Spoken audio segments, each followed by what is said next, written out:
Now, one of the interesting things about customer development that makes startups very different from large companies is that customer development is done by the founders. Well, why the founders? It turns out that there's a couple of interesting things, and this is about human nature. There's no technology involved. In a traditional startup in the old days, you would hire a VP of sales who would go out because you were smart, this was your idea, and you'd say, go try to sell this, go talk to customers. I'll just hire somebody to do this. But remember, an employee doesn't have the vision. They're just executing what you told them. And guess what happens if they go out and talk to people who say, this is the worst idea we ever heard, or no, we won't buy it. What happens is they'll come back and tell you, and the first time they do this, you'll say, well, you're just not describing it right.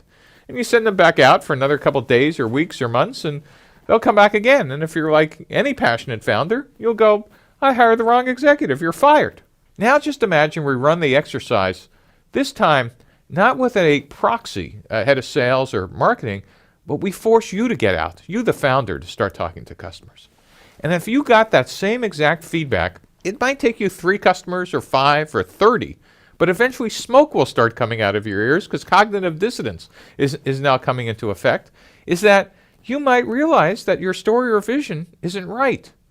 But unlike a proxy, a VP of sales or marketing, you have the power to change the company's strategy. You have the power to change the entire value proposition, to say, well, what if we had these features? And customers might say, nah, still not.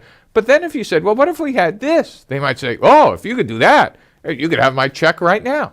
Now, if you're a smart founder, you'd say, let me get right back to you. Because what you'll do is you'll go test that new feature with 5 or 10 other customers. And all of a sudden, you realize that you had the wrong feature set. And just by adding this small little change, you could now actually get a whole series of paying customers. Only founders could do that. And what we did in the past is we would wait to first customer ship, we'd wait till sales didn't match the revenue plan, and we'd actually make these changes by firing executives, instead of actually having the founders engaged in day one. So it's the founder who could change the product, make pivots, and hear customer feedback firsthand. And that's the idea of getting the founder outside the building.